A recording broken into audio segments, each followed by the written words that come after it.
Hello everyone, मैं अनुज आप सभी का नॉलेज हब के इस यूट्यूब चैनल पे स्वागत करता हूं।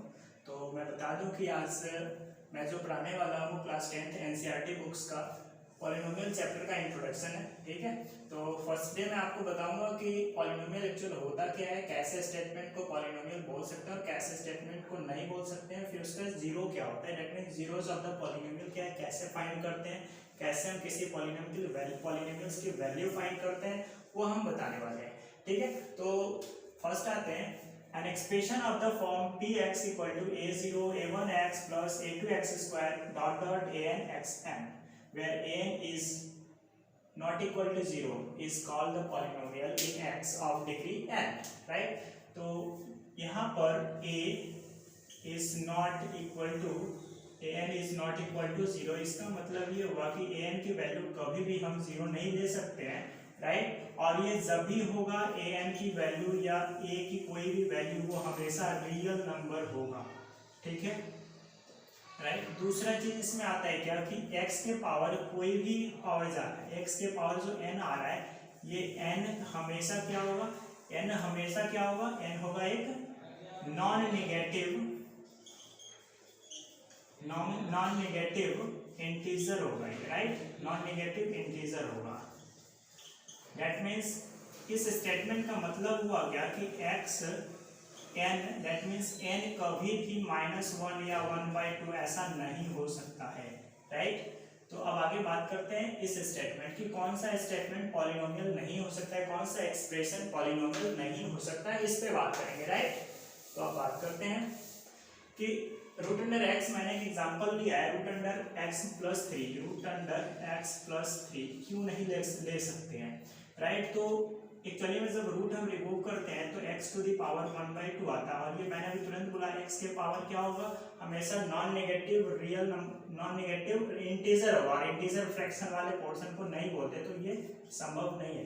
सेम कंडीशन यहाँ भी है, ये भी नहीं होगा और ये भी नहीं होगा। इसका इसलिए होगा कि जब हम, इसलिए ये नहीं होगा क्योंकि जब हम इसका जीरो फाइंड करेंगे ना, 1/x² प्लस 4 प्लस एक्स, जब जीरो फाइंड करेंगे दैट मीन्स वैल्यू फाइंड करेंगे इक्वल टू जीरो जब करेंगे तो ये इधर से क्रॉस मल्टीप्लाई करेगा, यानी जीरो से जब मल्टीप्लाई करेगा होगा तो इसका वैल्यू जीरो हो जाएगा, जो कि ये पॉसिबल नहीं है। ठीक है, ये पॉसिबल नहीं होता, इसलिए इस स्टेटमेंट को, इस एक्सप्रेशन को हम जीरो पॉलिनोमियल नहीं बोल सकते, राइट? आगे चलते हैं, zeros of the polynomial. A real number alpha is called the zeros of the polynomial pf if p alpha is 0। That means कहने का मतलब है, मैंने कोई एक्सप्रेशन लिया, अलजेब्रिक एक्सप्रेशन x² + 2 + 3, ये मैंने लिया, राइट? और मैं अगर बोलता हूं कि अगर p अल्फा कोई वैल्यू ले लो, कोई वैल्यू डिजिटल, कोई भी वैल्यू प्लस माइनस कुछ भी, जीरो माइनस कुछ भी, अगर ये वैल्यू पुट करने से इसकी वैल्यू जीरो हो जाती है तो ये अल्फा गिवन एक्सप्रेशन का जीरोस होगा। अगर वैल्यू जीरो नहीं होती है तो वो अल्फा का वैल्यू अगर जीरो ना हो तो वो क्या होगा, उसका जीरो नहीं होगा, राइट? तो यहां से आगे हम पढ़ेंगे, आप इसे नोट कर लो। यस, अब बात करते हैं हम relation between the zeros and the coefficient of the quadratic equation. That means अगर हमने किसी क्वाड्रेटिक पॉलिनोमियल का जीरो निकाला है और उसका कोएफिशिएंट में रिलेशन किया, अगर मैं बता दूं थोड़ा सा, यहाँ पे मैं आपको एक्सप्लेन करना चाहूंगा। एक्चुअल में कुछ लोगों को पता नहीं होगा, जिन्हें पता होगा बहुत अच्छी बात है कि उन्हें पता है। कोएफिशिएंट की बात करेंगे। कोएफिशिएंट एक्चुअल होता क्या है, मैं एक एक्सप्रेशन लिखता हूँ, x² 2x² + 4x + 3, मैंने ये एक्सप्रेशन लिखा, राइट? इस एक्सप्रेशन को लिखने के बाद मैं बोलता हूँ क्या कि ये 2 और ये 4 क्या है, कोएफिशिएंट है किसका, ये 2x² का कोएफिशिएंट और ये 4x का कोएफिशिएंट, राइट? तो अब इसी कोएफिशिएंट पे हम बात करेंगे। इस कोएफिशिएंट ऑफ x या कोएफिशिएंट ऑफ x² का रिलेशन क्या होता है उस पॉलिनोमियल के जीरो से, जीरो का रिलेशन उसके कोएफिशिएंट से क्या है, इस बारे में हम बात करेंगे, राइट? तो अब आते हैं पॉइंट पे।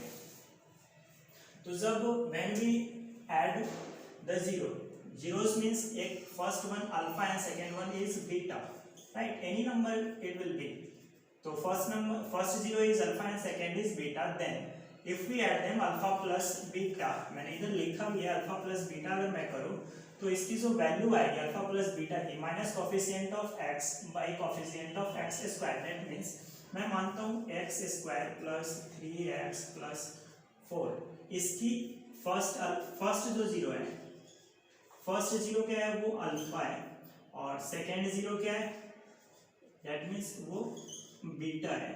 देन आई एम सेइंग कि अल्फा प्लस बीटा जब हम ऐड करेंगे तो माइनस बी बाई ए आएगा। माइनस बी बाई ए कहने का मतलब कि इस इक्वेशन को हम किस फॉर्मेट में लिख सकते हैं, a x square plus b x plus c, ठीक है, सी लिखा मैंने, दैट मीन्स ए इधर ये 1 है, बी इधर ये 3 है और सी इधर ये 4 है, राइट। एक्स को हमें कुछ नहीं करना, तो माइनस बी बाई ए कहने का मतलब अगर ये पॉजिटिव दिया है तो हमें नेगेटिव लेना है, माइनस बी बाई ए की वैल्यू वो ए, राइट।